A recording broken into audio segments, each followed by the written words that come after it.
Good afternoon, everyone. Everybody hear me okay? I'm tied to a microphone today. I can't wander. It's only one bright light. Hi, my name is Jeff Mann. Thank you for coming this afternoon. If you were trying to see me yesterday at noon, I couldn't make it here because I was stuck in Canada.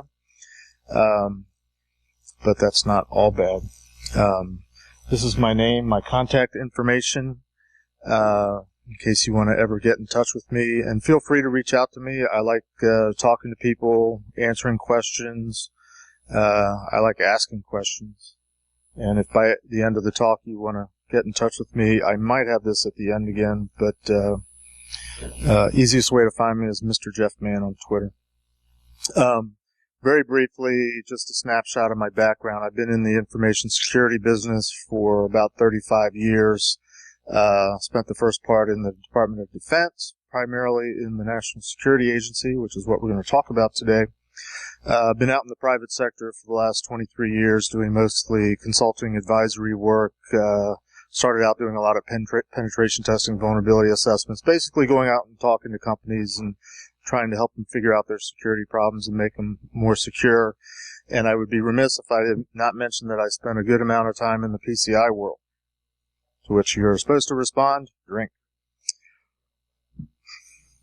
Anybody have something for me? My company lets me do a lot of this talking, so I have to have one obligatory slide to talk about them. It's a company called Online Business Systems, which nobody's ever heard of. It's been around for about 30 years. A guy that I used to work with in consulting in PCI, my old boss actually started a security practice with this, what was essentially a software IT services company, about 6 years ago. I've been there just about a year. We help companies do security. We help them figure out what's best for them. We don't go in there and sell a specific product or set of services. We try to work with them. We're growing very quickly. If anybody's interested in the consulting world and is looking for work, please see me afterwards. Doesn't hurt to have a conversation. I need to apologize at the outset for this talk, because this talk is really a historical talk about what I used to do in the final years at NSA, which was back in the early to mid 90s. And what I discovered when I was trying to put together cool slides is this is how we used to do screenshots back in the day. And so I apologize for the limited graphics that you're going to see in the presentation today. One of the things that I will have interspersed throughout the talk is a couple different, at various points, some important dates in the history of information security. This is a way for us to interact a little bit, so there's sort of a quiz throughout the talk. I'll give you an example. Does anybody know what's important? Shout it out if you know about the date, August 29th, 1997. Shout it out if you know. Judgment Day? Close. Give up? Yeah, so it's more or less Judgment Day. You're kind of right. And I'm going to apologize also because I have to kind of move quickly because I've got like 90 slides to get through. I've done it before, but I'm dragging a little bit. So I spent 10 years at NSA from 1986 to 1996. In my time there, I started out as a cryptographer, a crypt analyst. I give a talk. I did all these other things, which is what I'm talking about today.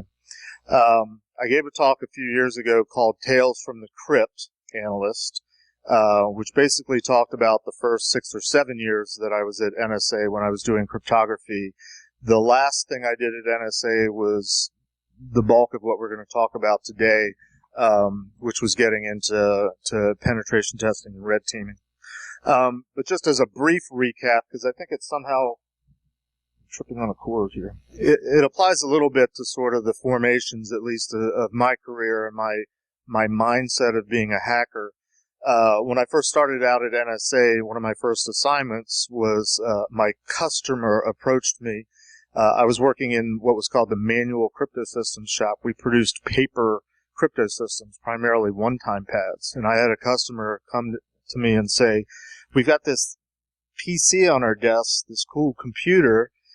Isn't there some way we could do this encryption, decryption of the one-time pad with the computer. And I thought, well, yeah, that seems reasonable. You should be able to do that.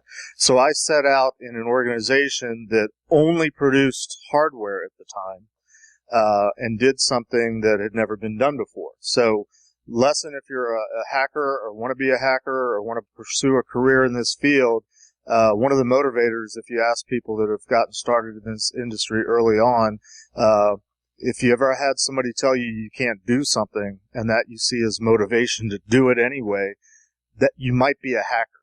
So, I had to basically hack a whole system where there was design specs, there was rules to follow, there was I had to go before a board of directors essentially from NSA and sort of pitch the concept, get them to approve to actually do it, and then go off and do it, come back and present what we'd done. Had to go through security evaluations and get the whole thing approved. And when it was finally approved, the senior management, this board of directors essentially, they sort of begrudgingly said, well, you've met all of our criteria, so I guess we have to let you do this.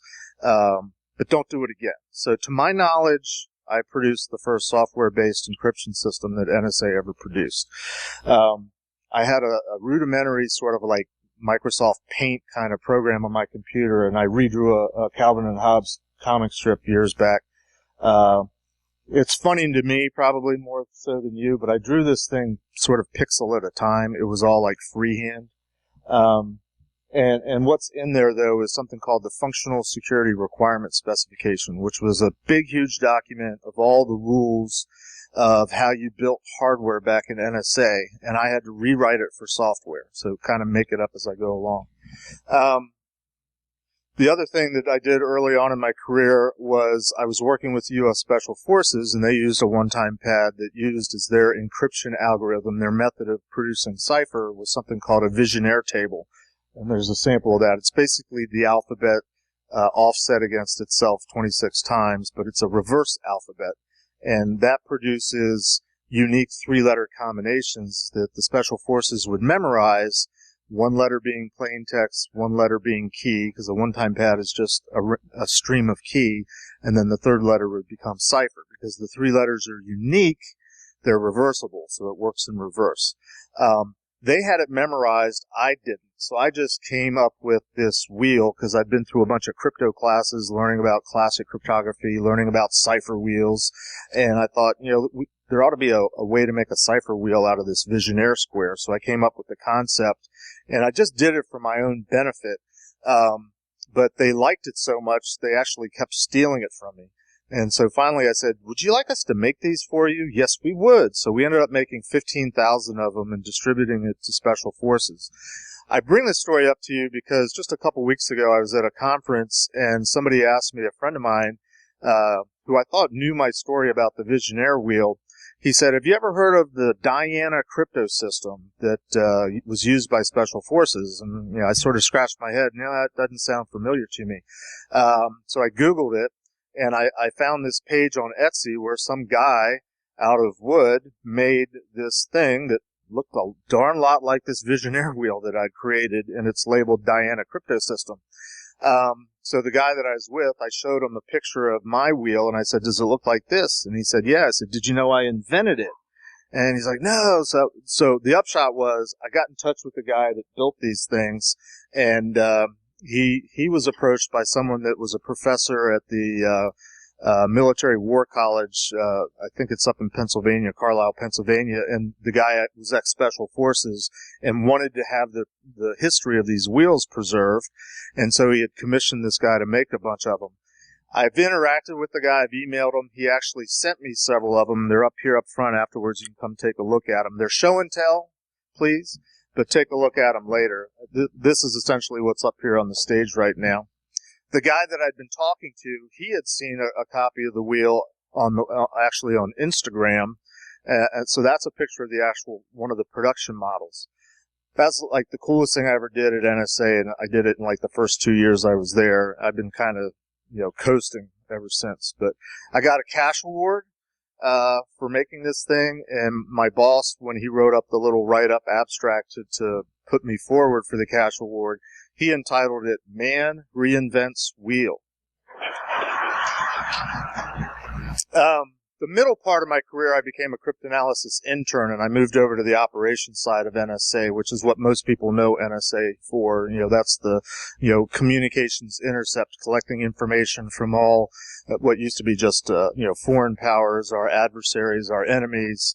We won't get into the politics of what NSA is doing these days. But I happened to be there during the first Gulf skirmish, Desert Shield, Desert Storm, so I got an award for that. I have a nice little certificate at home. It was very interesting to see sort of everything working, though, at NSA. And so I spent the middle part there. My last tour as a cryptanalysis intern, I went up the road from Fort Meade, back up closer to BWI Airport, and I'm sorry, I take it back. We started out down at Fort Meade. We moved later. But I went back into the InfoSec side, working as in an organization that was doing fielded systems evaluations, because somewhere along the line we figured out that the way NSA very often intercepted communications and were able to break encrypted messages and coded messages was because we were able to take advantage of the people that were using them, misusing the systems. Very often they wouldn't change default settings. Very often they would reuse key more often than they should. One-time pads are unbreakable, but if you take a pad of key and use it more than one time, you're introducing vulnerabilities that make it susceptible to being compromised. So I earned my one certification of as a cryptanalyst in my final days, and in this final shop, this final tours is basically the bulk of the rest of the talk. So what I call 3.0 of my time at NSA is in the Fielded Systems Evaluation Group.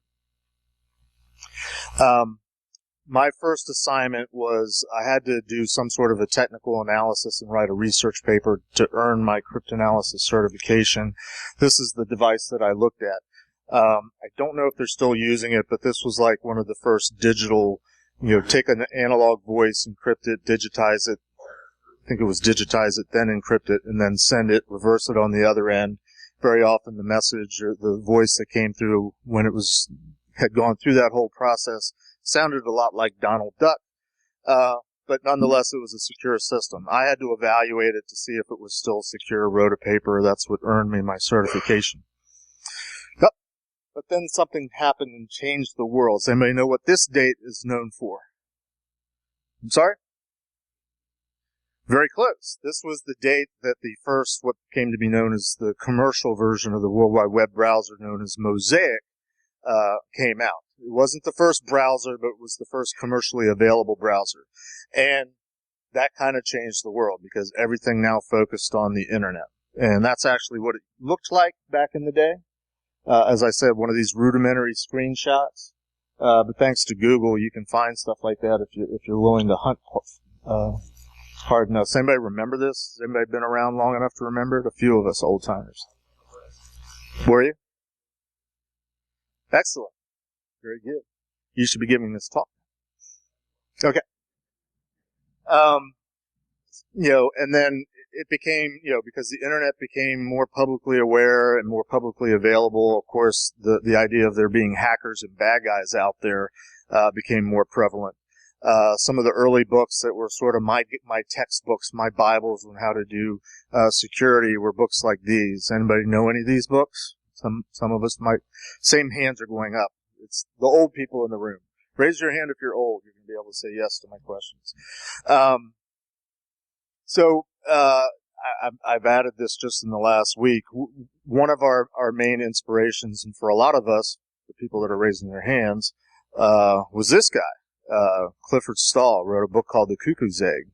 In 1986, he noticed that, long story short, because I don't have time, he noticed somebody was breaking into the university computer that he was working on, and he took it upon himself to figure out who it was and catch him.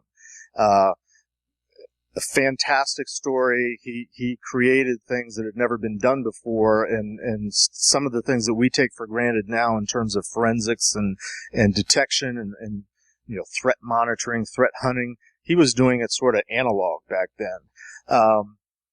I happened to meet him last week. I was at a conference earlier this week in Canada, so one of my fanboy moments was I got to meet the actual Cliff Stahl. read the book, or there's a Nova special that you can find on YouTube. Just Cliff Stall Cuckoo's Egg, put that into YouTube. You should, I think it's the first thing that pops up. It's about an hour-long movie where all the real people acted out. So he acts in his own story about his story. It's kind of cool. So anyway, this group, the Fielded Systems group, we started learning about what we called at the time networked computing systems, and we started looking into learning about hacking and breaking into things. Back in those days, it was all Unix-based systems primarily. Windows was kind of around, but most organizations, most enterprises were working on Unix, so that's where we were kind of cutting our teeth. Because it became so popular, management got a hold of it, and so, any good bureaucracy is going to do what? Reorganize. So they formed what came to be known as the Systems and Network Attack Center, SNAC for short. They pulled the best of the best, and it is basically a big reorganization, but the focus became more, we're going to focus on this whole internet network security type of thing. I actually worked in the office that was called C4. We kind of thought that was cool. This was sort of our early marching orders. These are the things that I worked on at the very beginning. We assembled a team. The deputy director at the time, this is more or less it's from memory, so it's not an exact quote, but he had this vision that, just hire a bunch of these long-haired, weirdo, pale-faced people that hide in rooms, really smart hacker kids, pull them together, and we'd have this center of excellence, and we'll be better than everybody. That was his belief. There was a small group of us that were mostly working in this networked systems branch of Fielded Systems Evaluation Division that we sort of coalesced together, and we took it upon ourselves to learn hacker methodology, hacker culture. One of the first things we did was we took a road trip. Back in those days, the Air Force sort of owned the network for all of armed forces. So they set up the first network operations center. They had the first security operations center. So they were ahead of the curve on a lot of things. They were based down in San Antonio, Texas. And they had a group called the Air Force Information Warfare Center. So we took a trip down there. We got to meet some of the guys that were the leaders of that group, two Air Force captains, Captain Zeiss on the left, who unfortunately passed away about 1.5 years, 2 years ago. Captain Waddell. These are the guys that we met with down there. These guys, again, this is only going to be appreciated by the old timers. They spun off the Air Force, pretty much the first commercial organization that was focused on security. It happened to be called the Wheel Group. And like any good security company, they quickly got snatched up by Cisco. So they only existed for maybe 1.5 years or 2 years. That sort of comes out San Antonio. I meant to make that white font. We took this trip to San Antonio. We got to see all sorts of cool stuff. They had an Air Force museum. Anybody know what that plane is? Yeah. Recently declassified 20-some years ago when we went down there. Anybody know what that plane is? This is totally off subject, but it's cool stuff. That's the Warthog. That one Desert Shield, Desert Storm, that was the plane that was going in and blowing up all the tanks and everything. Of course, we saw the Alamo, and if you've ever been to San Antonio has a river walk, and what we discovered, which is very important when you're building a hacker culture, is the 46-ounce margarita. We actually only had one drink that night, and I was the driver of the minivan we had. I think there was 4 or 5 of us down there, and the other guys were sort of laid across the seats and the floors in the back of the van. We made it back in one piece, and we bought one of these glasses that we came to call the Orb, and we brought it back because we're geeks. We're trying to build the hacker culture. The biggest thing we learned down there, though, at AFWIC was they didn't have the traditional sort of cubicle land office structure. They had everything pushed to the corners, and they had a literal round table. I had to work really hard to find anything that looked like it. But they said they would have everybody on the fringes doing their job, but if anybody ever had a question where they wanted to talk and converse, they would call round table, and everybody would spin their chairs and come to the middle. And we thought that was really cool. So we created that in our office. Oh, and speaking of office, we needed to have our own space. So the office, again, sort of building this culture of we want to be hackers and, geeky and nerdy and different. we named our office the Pit. The Pit we're local here. It was right down by BWI, the buildings that are on the approach to BWI. This particular building is called Fanex 3. The Pit was sort of in that corner. I forget whether it was the second or third floor. And the reason I bring this up is because a couple years ago there was a book came out called Dark Territory. Anybody heard of the book? Read the book? A few different hands. In this book, on the 4th chapter, which is entitled Eligible Receiver, there's a paragraph in it that I like to do this as a dramatic reading.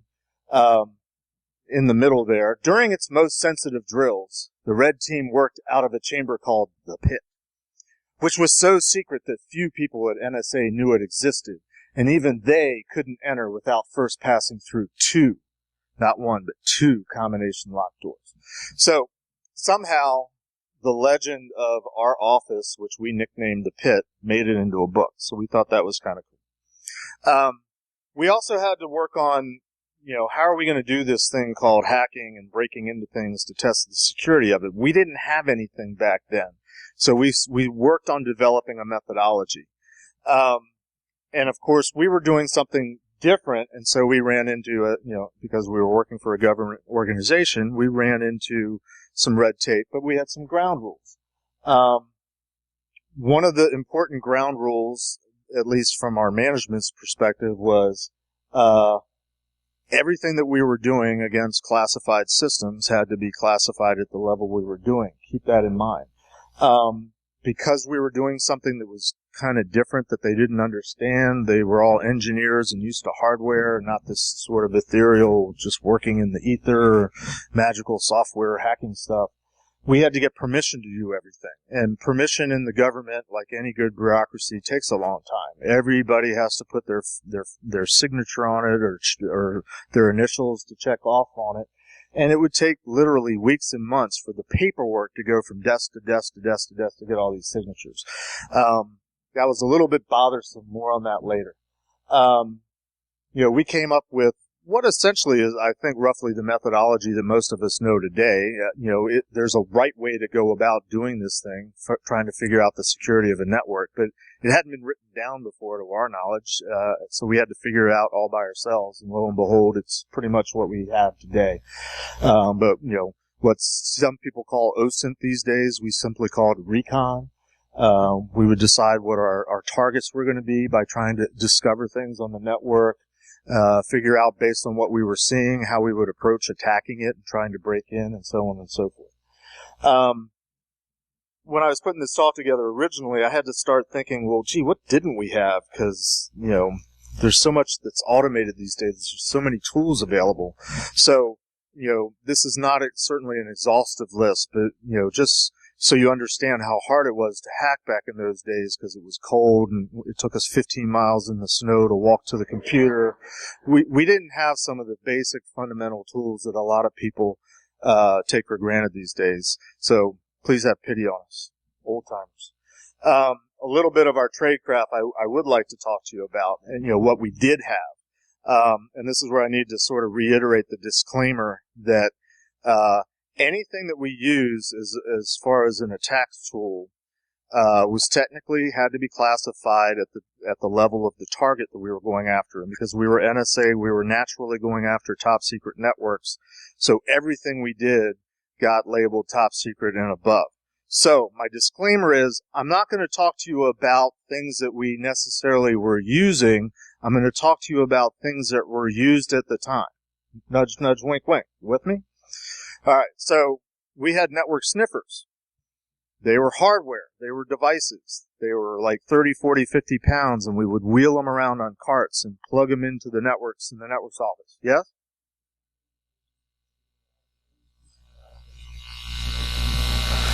It's mostly a joke. Stay with me. Tongue in cheek. One of the first vulnerability scanning tools was a tool called Satan, and it was really just designed for network administrators to figure out what was going on in their network, thus the name. Another fanboy moment I've had in recent past is I happened to be on one of the hosts on Paul's Security Weekly, and we had a chance to interview the authors of Satan back, I think it was in November, Vitsa Venema and Dan Farmer. One of my favorite interview segments that we did on Paul's Security Weekly. Another date popped up. Anyone? Probably not going to guess this one. This is when something called BugTrack started to be published. Back in the day, the way you found out about vulnerabilities was not looking at different vulnerability disclosure databases or vendors' disclosures. You went to BugTrack. And BugTrack was a place where people were just sort of mostly network administrators getting together talking about problems they were having, things that they encountered, and they'd say, well, here's what I'm dealing with, here's the commands I'm entering, here's the output I'm getting, help, and people would collaboratively work together to try to figure things out. Well, that was a great resource for discovering vulnerabilities and misconfigurations in networks and how to fix things. So this was something that was available to us as a resource as well. So this is an example. It was an email list essentially back in those days. This is just an example of what a BugTrack message would look like. We also had what was called CERT advisories, Computer Emergency Response Team, and there were various flavors of CERTs out there, and they would put out advisories, usually early warning messages of hacker activity. Has anybody bothered to read this? The print's kind of small. But this is a real CERT advisory that was issued on July 4th, 1996, talking about alien malware, essentially, and how to look out for it. And if you've seen the movie, the way that they bring down the aliens is they insert a virus into the mothership. That's a joke. Also, not classified. We did do open source collection. This is usually on a bigger screen. I can't even see it on my screen.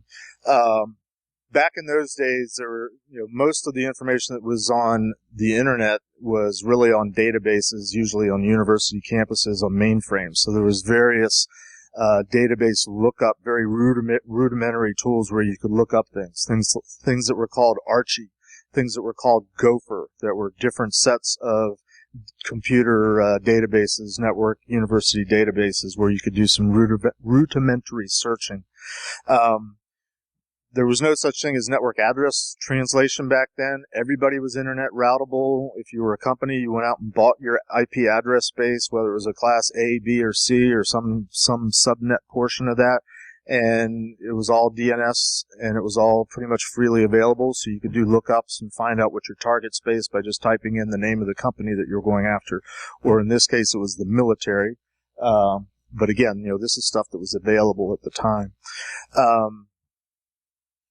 There's an example of Gopher. Before Google and before Yahoo, there was this thing called Alta Vista, which was one of the early search engines, which was my personal favorite. And then there was simply, the network browser. Netscape came along after. That was sort of the commercial spin-off of Mosaic. And then, of course, the original Yahoo, which when you went there, one of the options on Yahoo, the old-timers will remember this, was you could click on sort of a roulette button, and they would just take you to a random website, because they wanted people to just start looking around the web and discovering things. These are the things that we had available to us at the time. In terms of doing target acquisition, we didn't have Nmap. We had something called Strobe. Strobe was a port scanner, mostly TCP based. Didn't have I forget whether it had UDP, but who cares about UDP? We were mostly looking at TCP. Pop quiz. Does anybody know who wrote Strobe? Give up? Julian Assange. Think about that one for a while. Various other things where you could look up network information. Sort of NS lookup was a way of looking up the names of systems. And then we also had network mapping tools. Fun stuff. Another date. Anyone? This is the date when Crack was published. Crack was one of the early password cracking, primarily Unix passwords, one of the primary password cracking tools we would use. Back in those days, if you were on a Unix system, you could go look at the password file. It wasn't hidden or masked in any way. It was pretty much world readable to anybody. And this is what it looked like. I've blacked out the actual people's names because this is a real file. But, you would have the username, the user ID, and then right after that you would have the hash of the password. So you could grab that, feed it into Crack, and just like we do today, still 25 some odd years later, pop out the password that's password or spring 2019. Also, we were doing it back then too.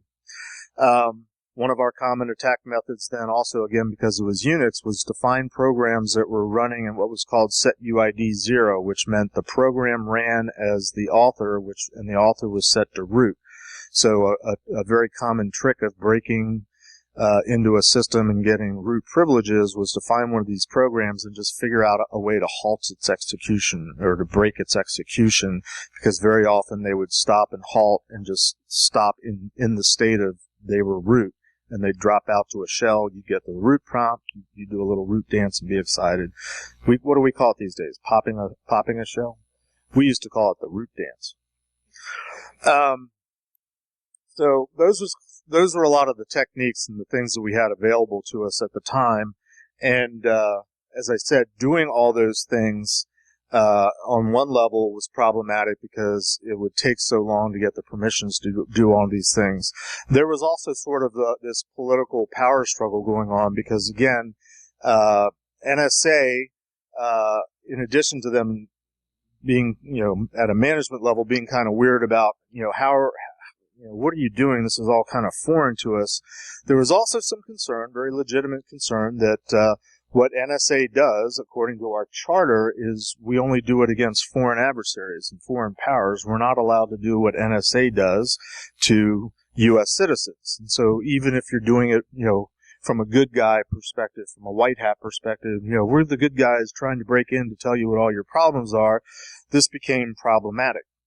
Another date. Anyone? This is the date that PGP came out. Try to be very brief. There was a day in our office when an edict came out. One of our customers was thinking about canceling a multi-million-dollar crypto project with NSA because they were asking the question, well, the PGP's out there and it's free. Why don't we just use that? So an edict went out from on high. Everybody stop what you're doing and try to find an attack. We got to break PGP and prove that it's not worth using so that we don't lose our customer. Long story short, there's a couple guys that figured out an attack against it. Here's the attack. They found a document. They found some unused byte space in the document. They inserted some code. They put it in an email as an attachment and coerced the recipient into clicking on the attachment. At that time, the code would execute, copy the PGP key rings into a file, and send it out the next email. What is that? It's phishing. Yeah, this was like 1994 or 1995. The guys that did it, they got all sorts of cash awards. They'd saved the day. They got paraded around all sorts of government facilities. They were down in D.C., the Pentagon. Everything was going on. Some months later, they did a brown bag lunch to tell us peons that were just in the office what they had done and just, talk about the work they'd done. And I went to this brown bag session, heard them describe their attack, and when they got to asking questions, I raised my hand and said, wouldn't that work against our stuff? And they paused and said, yeah. I'm like, so what's the point? And they're like, well, we weren't hired to, we weren't asked to attack our stuff. We were asked to attack PGP. We solved the problem. That is NSA back then. I'm sure it's changed a lot. Another fanboy moment. I got to meet Phil Zimmerman last October. We were at an ISSA conference together. So I don't have many fanboy moments because the people that are my heroes are somewhat older than me and not always around and sometimes hard to find. So here's one top secret that I will reveal to you. Again, it's tongue-in-cheek. Okay? Don't worry. Who thought this was going to be a problem? Here's one of the primary attack tools that we use. Let that sink in. If we were following the rules, we had to wait a month to issue a ping command.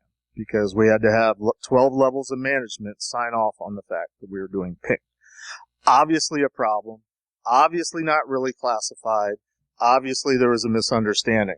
So we had to talk to the lawyers. We had to talk to our general counsel. For some reason, I volunteered to do the job. I think it's because I have a brother that's a lawyer, and I was technically a business major in college, so I felt like I could communicate with people. So we set out to talk to the lawyers because they understood that conceptually you can't wait a month to issue a ping command. But what they wanted to do was understand exactly what we were going to do ahead of time so that they could sort of pre-approve it. So they wanted us to initially just go through every attack methodology and tool we had so that they could understand it. And when we got asked to do a job, we would basically say, well, we have client A and they have network B, and so we're going to use 3 of these and 2 of these and sort of pick from an a la carte list that they'd pre-approved. So we set out, and I set out to explain to them, it doesn't work like that. You don't know what you're going to do until you encounter what you're going to do. So I set out to teach them more of the process and the methodology, at the same time explaining to them how the tools worked and the things that we used back then. And most of the tools we used back then were really Unix commands. They were features of the operating system that we knew a little bit more about how they worked type of very often. We did this on a weekly basis, and this was a cool show at the time, Home Improvement, so I called the time that I spent with the lawyers tool time. Word got out. We were doing this stuff, mostly within NSA and within, the DoD customer space, if you will. But word got out, and there came a time where, and this is a copy of a report that was written sometime after it that talks about how the story that I'm about to unfold to you. But basically, we were approached by the Department of Justice and asked to do a vulnerability assessment of their internet presence. At the time, obviously the DOJ was an unclassified network. That wasn't NSA's charter. The organization that was supposed to be doing that at the time was NIST. NIST at the time didn't really have much of an operational capability, so they would always sort of hand it off to NSA anyway. So there's a way to do this, and I had to set out to learn sort of the political hoops to jump through to make all this happen. And one of the things I was told, I happened to be working with the lawyers anyway, so they guided me through this, was that, for this to be done, it sort of had to be done as a favor between cabinet level positions. So the Secretary of Defense got this memo from the Secretary of, what's the Secretary of Justice? Attorney General. Thank you. Who at the time was Janet Reno. So this is an actual letter that I kept a hold of, where Janet Reno asked the Department of Defense, hey, could you have those NSA guys do their thing over for us? This is a copy of the response that went back. It took several months, as I said, to get to this point because it's a bureaucracy. But you can see in there, somewhere down at the bottom, I'm named as the primary point of contact for NSA going to help do the DOJ thing. Right before we got a chance to deliver this email, or this memo, in the past it was paper. Before this was delivered, this happened. One of the first, if not the first, hacks of a government website, the DOJ website, was compromised. So I came in on Monday morning and got a phone call from the guy that I was working with at the DOJ saying, help, we've been hacked. And I pulled together a team of people and we went down and tried to help them do forensics. But back in those days, when you had a web server, you hosted it on your own servers in your own network and you made it available to the internet. So when they discovered that this hack had happened, the first thing that they did was literally pull the plugs on the server and wipe it clean and reload it. So there wasn't any forensic rules back then. There was no training courses again. Actually, that was one of the outcomes. Was I contributed to one of the first SANS documents on how to do incident handling. And rule number 1: don't destroy the evidence. That's what the hackers are trying to do. So anyway, it caused a big political issue. There's a longer story out there that I won't go into the details on. But because I was there and a team of us were there from NSA, after several days, somebody blew the whistle on us and called foul. and said, why is NSA, that's responsible for classified networks, doing something for the DOJ that's an unclassified network? Long, boring story. The upshot of it was most of us left, myself included. So, full disclosure, the pit was actually 6 guys originally. 4 of us left. 2 of us are still at NSA. The only other person that I'm allowed to publicly say, because I have his permission, that was part of the original pit is Ron Gula, Ron Gula, the founder of Tenable Network Security. So he and I have known each other for about 26, 27 years. We were both members of the original pit. After that, what happened after most of us left in the 96, 97 range? June 1997, remember that slide I had earlier about the book, the exercise eligible receiver happened. Eligible receiver was the first joint hack that NSA did of all the armed forces. It was designed to be something like a 2 or 3 week exercise, and they called it after about 36 hours because they'd blown through everything and they were done. And so they pulled the plug on it. It was back in, it's 2017 now. They actually had a meeting, a seminar that they called Cyber at the Crossroads. So if you Google that, I think the website's still up there. That's the site. But they got all the original players together and they talked about the whole eligible receiver thing. It's an interesting historical lesson in how bad the network was back then. Of course, everything's much better now. Another date. Just to put things in context, this is about a year after I left NSA. Anybody? Nmap. So I did enjoy Nmap in the early days, just not when I was technically working for the government. The pit, most of us still get together. We try to get together at least once a year. A couple times ago, one of the guys that still works at NSA brought some trinkets that he had actually gotten at the National Cryptologic Museum, which I encourage everyone, if you haven't been there, to visit sometime. They have a gift shop, and they sell things like NSA secret sauce. They sell pens that actually have a little bat signal built into it, and so the NSA seal is actually being projected by that pen onto just a coffee mug. We were out at a restaurant.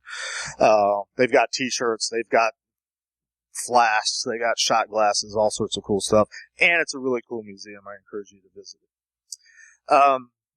If you're interested in what I'm talking about and want to hear more, just a little bit of a pitch about me for a little bit. As I said, I'm on a Paul's Security Weekly. I'm one of the hosts on that. If you want to learn about the history of hacking and phreaking from the 70s through the 90s, there's a charitable organization called Hack for Kids that put out a fantasy game, card game, a year ago called Phreaker Life. You can find it on phreaker.life. Each card has a little piece of hacker phreaker history. It's a really good learning tool. Hack for Kids is designed to teach young people about hacking, and so this is one of the learning tools that they've come up with. One of the features is there's 8 face cards called anachronisms, and I got to be one of the first face cards on this deck. And then more recently this year, there was a book published a couple months ago called Tribe of Hackers. I was fortunate to be asked to be one of the contributors to that book.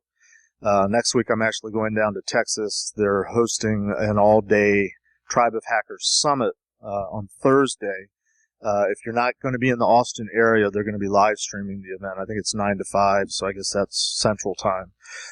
So if you have a chance to just put it on in the background while you're doing your job next Thursday. Tribeofhackers.com. If you go there, you'll find the information. I'm also a Jedi Master. I occasionally get escorted to talks by stormtroopers. And one of my special moments the last couple of years is I got to become a member of what's called the Cabal of the Curmudgeons, which is a bunch of basically old farts that get together with Gene Spafford. Spaff. He's the guy that's third in from the left, the beard and open. He's usually wearing a bow tie. That's what he's known for. He's from Purdue. He's one of those books in the early slides, the Basic Internet and Unix Security. He was one of the co-authors. So he's been in this business for like 50 some odd years. Really bright guy, and I got a chance to hang out with him. coincidentally or not, the person that I have my arm around, the guy in the red sweater, that's actually the lawyer that I used to work with at NSA. We've sort of made amends after all this stuff that happened with that whole DOJ thing. Ask me about it over drinks sometime. How are we doing on time? Oh, I went fast today. I have time for questions. I may or may not be able to answer them, and none of my answers will be classified. Does anybody have any questions, comments?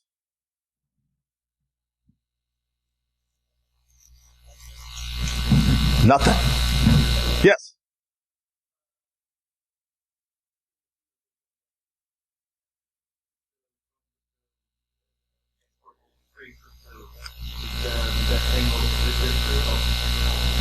So the question was, the keynote, they were talking about the evolution of strong crypto, exportable crypto, and federal resistance. Well, indirectly, I mentioned PGP, and we had this whole thing about trying to break PGP. When PGP came out, cryptography back in those days was considered to be military materiel. It was classified as weaponry, and so it couldn't be exported. Phil Zimmerman got into a huge amount of trouble because he put out something for free that the whole world was using, and they were trying to stick it to him for many years. He survived it. We weren't really in the business of exporting crypto. We were producing crypto for us, us. So we didn't really directly run into that as an issue, but we did work on things that could possibly theoretically be used throughout the world, whether people knew it or not. Put it that way. So that makes it sound like we're above the law. Is that a question, or are you just waving at me? Okay, yes.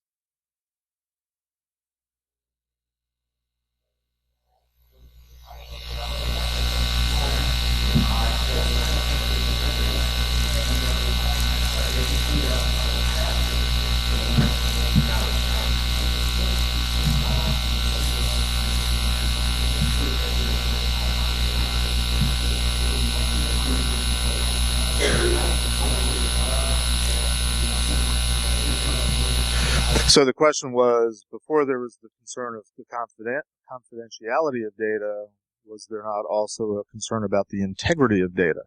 And was that a concern back then?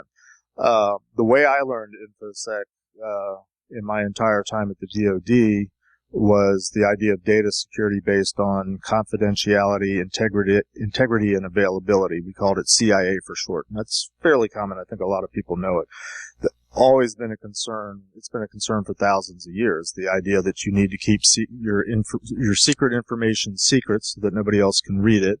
That you need to make sure that the information is real, the integrity. It hasn't been altered or modified. The illustration that I typically use is sort of in a different context, but in terms of the value of data.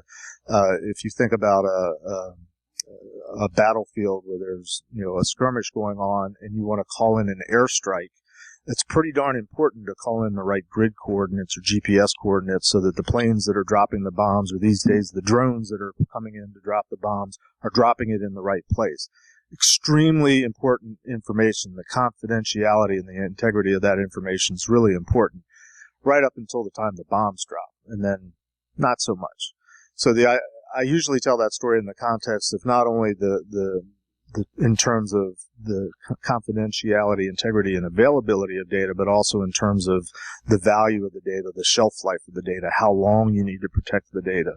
That was part of the determination of data classification in the DoD of whether something is confidential, secret, top secret, and so on and so forth, the higher level up. Not so much because of what the data is in and of itself, especially at the top secret and compartmented levels, but it's how you get the information, what we call methods and sources. But the availability of data is sort of the third part of the triad, is making sure that data is there when you need it. That, to me, that's been, for thousands of years, that has been the focus of data security. And in our modern, technologically connected, networking connected world, they still pretty much stand. There's a couple nuances, I think, that have been introduced that are sort of new concepts, but still sort of are related to those original three. You have a follow-up question?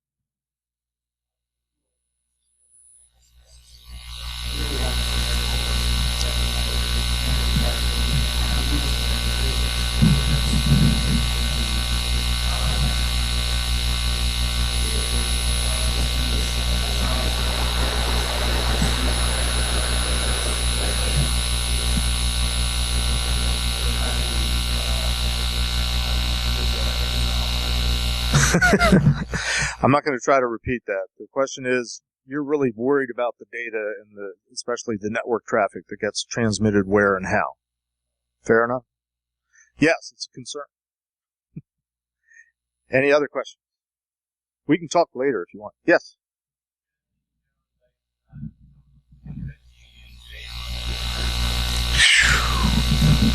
All I see is a black square. Is that 5, 2, or 1? 10. Oh, we got plenty of time. Interesting that you asked the question about red teaming, because in Eligible Receiver, in that chapter in the book, it talks about NSA's red team. When I was there, we called ourselves hackers and pen testers. And just in the last couple weeks, I've been asking people to define what they mean by pen testing and red teaming. And I don't know if anybody here that subscribes to a sort of an online collaborative site called Peerlist. Somebody posted to Peerlist in the last couple weeks something about, well, I'm going to define these terms, pen testing and red teaming. And I read through their terminology. I think they also mentioned vulnerability assessment, but their definition of pen testing, I would call a vulnerability assessment. And their definition of red teaming, I would call a pen test. So my question to you, and the question is, how does someone get into red teaming? First, I'm going to say, what do you mean by red teaming? Define that, because I want to make sure we're saying the same thing.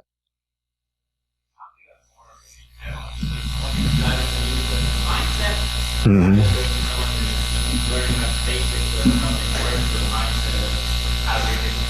Okay, so you're asking about the mindset. How do you become this type of person that tries to break into things, maybe beyond